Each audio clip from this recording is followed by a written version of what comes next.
he rendered service unto the Lord. Kaya kung bakit siya naglingkod, alam mo na. Ako, naniniwala ako, yung ketongin, bumalik siya, hindi dahil sa napagaling siya. Mababaw yun. Kung yun lang yung dahilan. Mababaw yun. Bumalik siya para sumamba. Yung ba ginawa niya? Ang linaw. Kasi di siya bumalik para magsabi, ay, nakalimutan ko mag-thank you. Thank you nga pala, sabay talikod. Hindi. Ano sabi ro? He fell down on his feet and he worshiped. Hello? So thanking God is more than just saying thank you. Thanking God is worshiping, serving, and staying alive for the Lord. When I say staying alive, inihain mong buhay. Romans chapter 12, verse 1 and 2. Kaya nagamit natin yung Romans 12, 1 and 2. I beseech you therefore, brethren, by the mercies of God. Ang ganda. If I were you, reviewin niyo yun. Kung paano natin pinaliwanag yung mercies. Kung meron dahilan kung bakit tayo dapat maglingkod sa Panginoon, it's because we are recipient of God's mercy. Kung hindi dahil doon, matagal na tayong wala sa mundo. Amen? It is of the Lord's mercies that we are not consumed. Great is His faithfulness. God's mercy is new every morning. Ang dami nating mga natalakay na. Kaya yung gratefulness is a very important ingredient kung bakit tayo naglilingkod.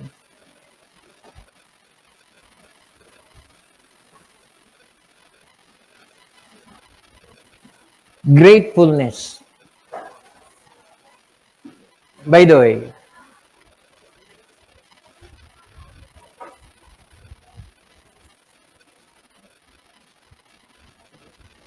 natalakay ko last Sunday yung 2 Corinthians 5, 14 and 15. Naalala nyo? No, sariwa pa. Ano yung napag-usapan natin doon? Ano yung in-emphasize kong word doon? Kung doon sa yieldedness, nagamit ko yung Romans 12, 1 and 2. Doon sa willingness, 2 Corinthians chapter 5, verse 14 and 15. Ano yung in-emphasize kong word? Love. Sa Galatians 2:20 kaya, ano yung i-emphasize kong word? Ha? O sige, wala. Galatians 2:20. Ito na yung text natin. Ha?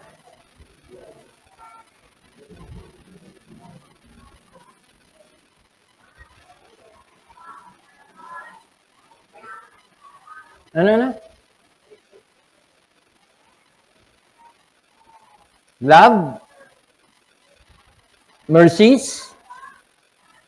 Dito, ang gusto ko i-emphasize is the word faith.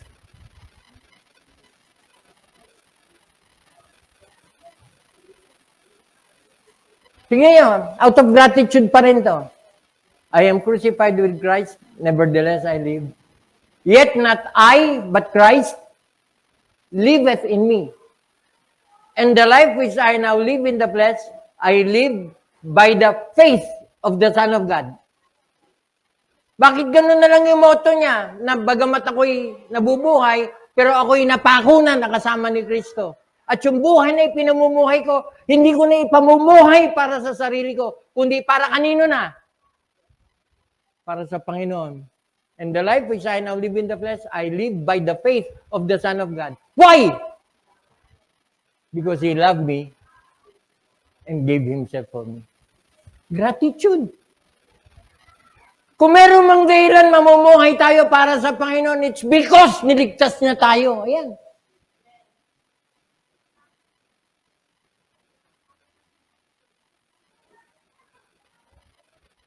Who loved me and gave Himself for me.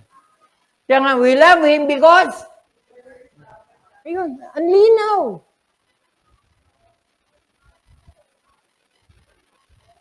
Kaya yung mga walang pakialam sa Panginoon sa buhay niya, at sasabihin niya, wag mo akong pakialaman, buhay ko to. That's the highest peak of ungratefulness. Why? Kasi yung mismong hininga natin, galing sa Diyos. Hello?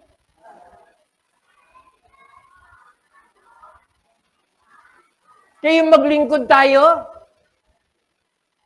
kung tutusin, yung paglilingkod natin, hindi pa sapat na kabayaran eh. Why? Kasi unang-una, we cannot totally and faithfully serve. Palagi tayong may reservation, parating kulang. Mainit ka ngayon, bukas makalawa, malamig ka na, mas malamig ka pa sa bangkay. Na-challenge ka sa message, init na init ka. Yes! Gagawin ko na to, susundin ko, Panginoon. Pagkalabas mo lang.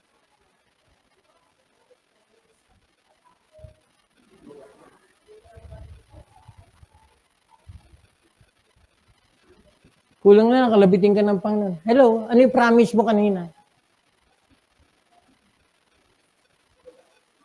Tama! We cannot even faithfully serve. Yung constant, yung continuous, yung, ano tawag dito? Yung committed service for the Lord. Na hindi maantala, hindi mapipigilan, hindi mauudlot. Eh minsan, pagkatapos ng service, nag-iinit ka para sa Panginoon. Pag uwi, nag-away kayo mag-asawa. Ayun, sira diskarte. Buong linggo, pinagandaan mo yung linggo para makapagsimba. Sabado ng gabi, nag-away kayo mag-asawa. Sira lahat. O, wala magsisimba!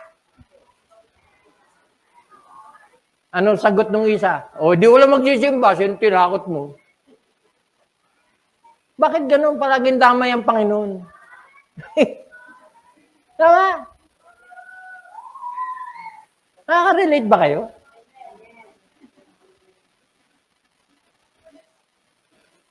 Kaya ako, pag umattend yung asawa, na siya lang, wala yung asawa, hindi mo mayalis minsan sa akin, magtatanong, asan si ano? Why? Kasi expect, hindi dito sila pareho. Tama? Doon pa lang, isang proof na we cannot be consistent, we cannot be faithful in continuously serving the Lord faithfully. Kasi palagi may pagkukulang. At aminin natin, hindi man sinasadya, pero minsan wala tayong magawa. Ito. Tinupak eh. Sino? Ikaw o siya? Ang gusto kong aminin dyan, aminin naman natin, palagi tayo may part. At sakaling may pagtatalo ang mag-asawa. Huwag mo sabihin siya lang ang may kasalanan. Di totoo yun. Tama ba?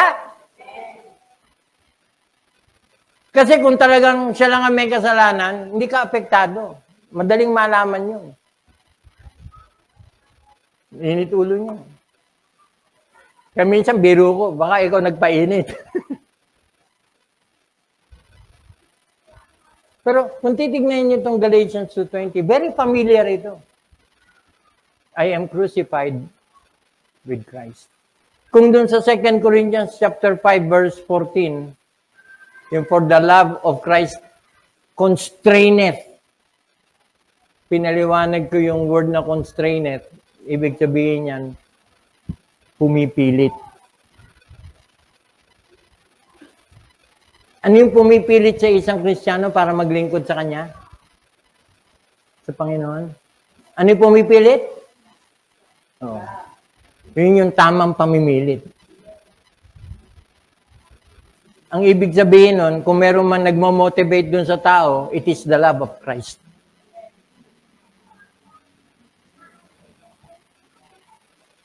Kaya yung word na constraint at 2 Corinthians 5:14 and 15. Dito sa Galatians 2:20, ang gusto kong i-emphasize na word is the word crucified.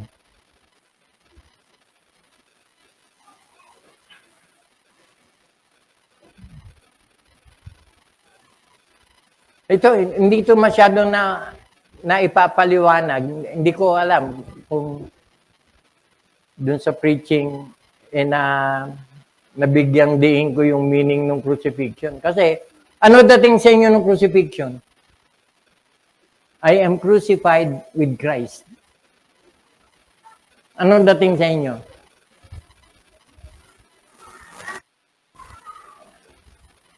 Kaya tama yung ginagawa ng iba na tuwing mahal na araw, nagpapapako. Tama ba yun? Hindi. So ano ibig sabihin ng I am crucified with Christ?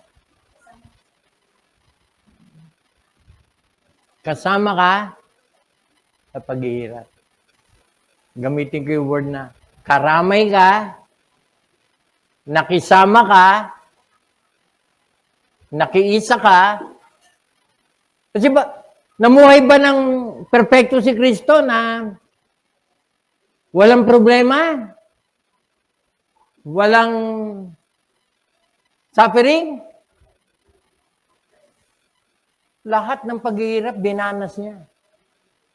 Lalo na nung papalapit yung episode, yung kabanata na siya'y papunta na sa krus. Nung siya'y humarap kung kani-kaninong mga otoridad. Lalo na nung siya ay pinaghahampas. Kung napanood niyo yung The Passion of the Christ,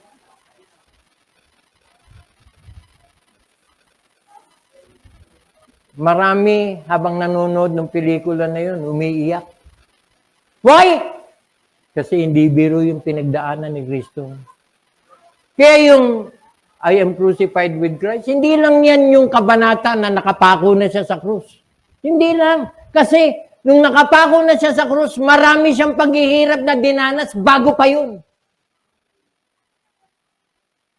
Hello? Anong dating sa iyo nung marinig mong I am crucified with Christ na sinabi ni Pablo? Anong dating sa inyo? Anong nararamdaman natin? Hindi lang si Pablo yung nagsasalita ron, mga kapatid. Isang karanasan yun ng mga taong sumunod sa Panginoon. I am crucified with Christ, nevertheless I live. Kaya sa Tagalog, hindi na ako nabubuhay ngayon kundi si Kristo na ang nabubuhay sa akin. At habang ako'y nabubuhay pa sa katuwang lupa, namumuhay ako sa pananalig sa anak ng Diyos na umibig sa akin at naghandog ng kanyang buhay para sa akin. Ang linaw. This is a verse that tells us about gratefulness. Kung meron mang dahilan, ba't ako mamumuhay na hindi na para sa sarili ko, kundi para sa Kanya na, it's because siya yung namatay at naghirap para sa akin. Kaya yung utang na loob, walang kabayaran yun. Gusto man nating bayaran. Kaya ang pwede na lang nating gawin, mamuhay para sa Kanya. Na hindi pa natin magawa ng tuloy-tuluyan. Why? Sabi nga ni Diyo kasi pawala-wala tayo. Di ba? Kaya yung naglilingkod ng tapat, sa totoo lang, kung talagang magiging tunay yung ating paglilingkod sa Panginoon at magiging tapat tayo sa paglilingkod sa Kanya. Bukod sa kagigiliwan tayo ng Panginoon, magiging pagpapala tayo sa kapatiran. Why? Kasi tayo ay titingalain, tayo ay magiging halimbawa ng matapat na paglilingkod. Ang masasabi na lang natin, sana all. Tama! Kaya Galatians 2:20, I am crucified with Christ, nevertheless I live. Anong ibig sabihin nito? There are two words na gusto kong i-emphasize sa Galatians 2:20. Na sa ating paglilingkod sa Panginoon, dapat maglingkod tayo ng may katapatan. Ng buhay na ipinamumuhay natin ay para sa Panginoon. Why? Why? Kasi sabi ni Pablo, I am crucified with Christ. Ano ibig sabihin nun? Faithful service unto the Lord actually starts with our identification with Christ. Sa kanyang suffering, sa kanyang pain, sa kanyang submission to the Father. I am crucified. Kaya yun yung magiging dahilan kung bakit mababago yung ating pananaw. By the renewing of your mind. Babalik ka sa Romans chapter 12, verse 1 and 2. Be not conformed to this world, but be transformed by the renewing of your mind. Why? Kasi in your mind, you have already been crucified with Christ. Alam niyo kung ano ibig sabihin nun? We have already died in our sins. Kaya hindi na tayo pabalik-balik pa sa kasalanan na doon tayo maligaya. Hindi na. Alam niyo kung bakit may mga hindi makaiwan sa kasalanan? Wala pang pagbabago sa kaisipan. Yun. Malinaw. Kaya, I am crucified with Christ. Take note, past tense. Itinuring niya na yung sarili niya, nung napako si Kristo sa krus, kasama niyang napako.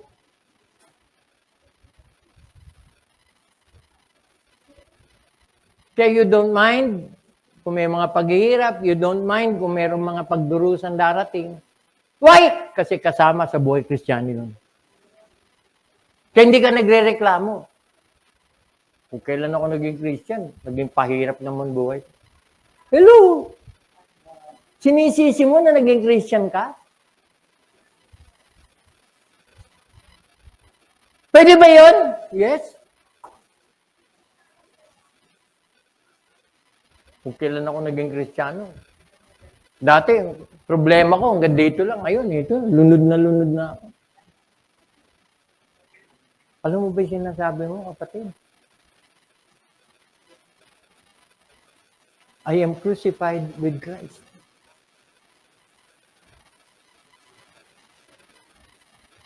By the way, kung ito yung dialogue natin sa buhay, kapatid, hindi ka mananatili sa kasalanan. Why? Why? Romans chapter 6, verse 11.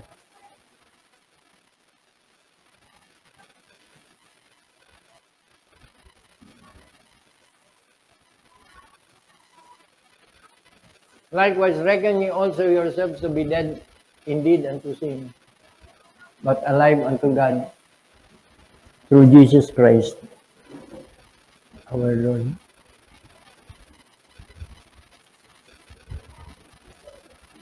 Meron pa eh. Hindi ko na isulat dyan ina, pero Romans chapter 6.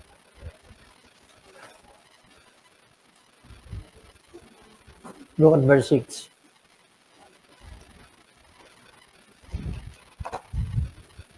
Kaya napakalaga ng change of mind. Change of perspective. Hindi na tayo nabubuhay sa sarili natin. Kasi alam nyo, kung mananatili tayong namumuhay para sa ating sarili, hindi ka hihiwalay sa kasalanan. Bakit? Kasi nakakabit ang kasalanan sa ating laman. Tanungin mo sarili mo, anong gusto mo? Magsimba o mamasyal? Ano pipiliin mo?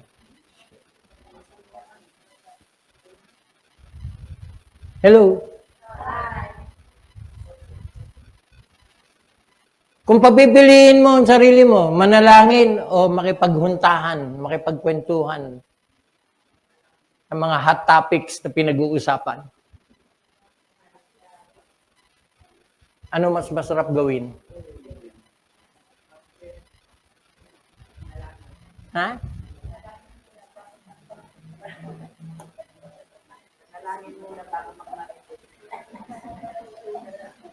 Alam niyo, actually, tama yun eh. Manalangin muna bago magmarites. Kasi pag nanalangin ka ng tama, hindi ka magmamarites. Eh kaso, hindi ganun nangyayari. Lalo pag nandiyan na si Kumare. Bihirang dumating yan eh. Kaya nandiyan na rin na, anong sariwa? Kaya yung paalala sa atin sa Book of Proverbs, walang puknat eh. Tamaan yung dapat tamaan. Why? Kasi dami nating problema, ayaw natin harapin. Eh, alam naman natin kung sino problema natin. Hindi naman si Mrs. ang problema mo eh. Kung ikaw si Mr.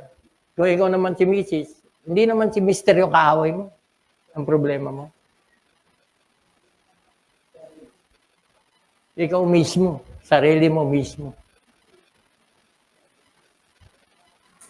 Kaya ano sabi sa Romans 6:6? Knowing this, that our old man is, palagay ko ito yung punto ni Pablo nung sinabi niya, I am crucified with Christ. Yet not I, but Christ.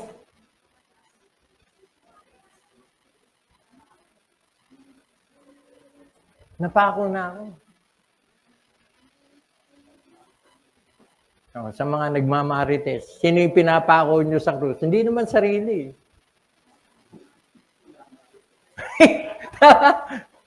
Tama? Yung kawawang kapitbahay nyo na pinagkakaisahan nyo. Oo. Buhay na buhay pa yung kapitbahay mo. Para sa inyo, patay na. Pinag-uusapan nyo na nga, paano nyo ililibing. Pero ang linaw, sabi ni Pablo. Knowing this, dapat alam natin ito, sabi ni Pablo. That our old man is crucified with him. That the body of sin might be. Kaya napakalaga ng perspective. Hindi na ako nabubuhay para dyan. Patay na ako dyan. Alam niyo kung bakit buhay na buhay ang kasalanan sa buhay Kristiyano? Hindi mo pinapatay. Kaya yung sinasabi ni Pablo na, I die daily. Araw-araw. Bakit? Kasi sa tutulan tuwing pagising natin, dapat yun yung panalangin natin, Panginoon, patayin mo ko sa sarili ko. Huwag akong pangunahan ng mga gusto ko. Kasi kung meron mang dapat manguna sa akin, dapat ang kalooban mo. Sino na nanalangin ng ganun tuwing umaga? Kung nakakapanalangin pa tayo. Kasi minsan nauunahan tayo ni Kumare. At ang masama, pagdating niya, may kape ka ba dyan?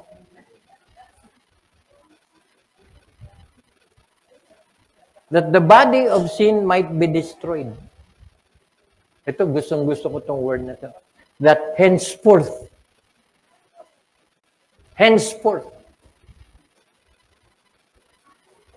Gusto-gusto ko yung word na yun. Alam niyo bakit? Kasi palagi siyang sariwa. Mula ngayon. Palagi tayong binibigyan ng panibagong simulain. Mula ngayon. Hindi pinag-uusapan yung kahapon. Hindi. Mula ngayon. Kasi kung pumalya ka, pumalpak ka kahapon, mula ngayon, simulan mo. Hello?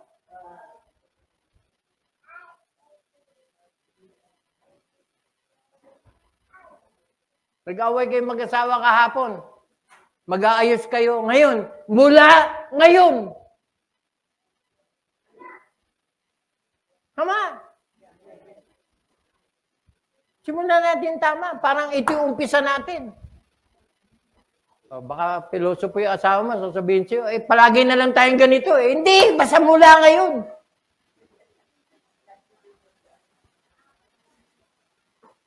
Because they are new every morning. Hello? Pag nakakalimut ako, paalalahanan mo ako. Mula ngayon. Ano sa Bisaya yun? Yung ngayon, karon eh. Ano? Sukad? O sige, yun na nga. Alam niyo kung ano ibig sabihin nun? Alam niyo kung ano ibig sabihin nun? Palagi tayong binibigyan ng Panginoon ng pagkakataon. Kayong ayaw? Wala, sarado na pinto. Malibang buksan mo. Take note ha, hindi ang Diyos ang nagsara ha? Hindi ang Diyos ang nagsara. Kasi kung ngayon naririnig mo mensaheng ito at meron kang dapat tanggalin sa buhay mo, ayaw mo. Hindi forever ang henceforth. Hindi forever. Pero pasalamat ka, naririnig mo pa, may pagkakataon pa. Mula ngayon, sukad, karon, from henceforth.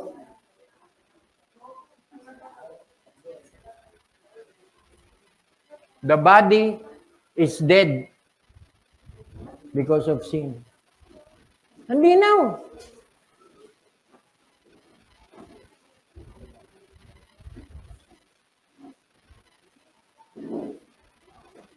If the body of sin might be destroyed. So ano sinasabi dito ni Pablo? Identification with Christ's suffering, with Christ's pain, with Christ's crucifixion on the cross. Hindi lang siya na-crucify doon. Pinakamasakit, pinakamalalang naranasan ni Pablo nung nasa krus. Nung talikuran siya ng kanyang ama. Kaya nagdilim ang paligid eh. Why? Kasi during that time na tinalikuran siya ng kanyang ama, it was the time na ipinasan niya ang kasalanan mo, ang kasalanan ko sa kanyang katawan. Hindi makatingin ang ama sa kanya. Sapagkat kasalukuyan niyang pinagbabayaran ang ating kasalanan. Pinasan. Take note of the word, pinasan. Alam niyo kung ano ibig sabihin nun? He took it upon himself. Kaya sabi ni Pablo, he became sin, who knew no sin, that we may become righteousness unto God. May kapalit yun. Pinasan na nga niya eh. Ngayon naging Kristiyano ka, hanggang ngayon pabigat ka. Tapat ang kapalit nung ginawa ni Kristo sa krus ng Kalbaryo, kagaangan on our part. Bakit? Kasi tayo ay pinawalang sala. Tayo ay lininis. Tayo ay pinatawad. Kaya yun yung tanong ko eh.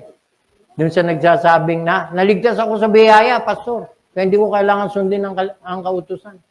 Hello, saka pinatawad.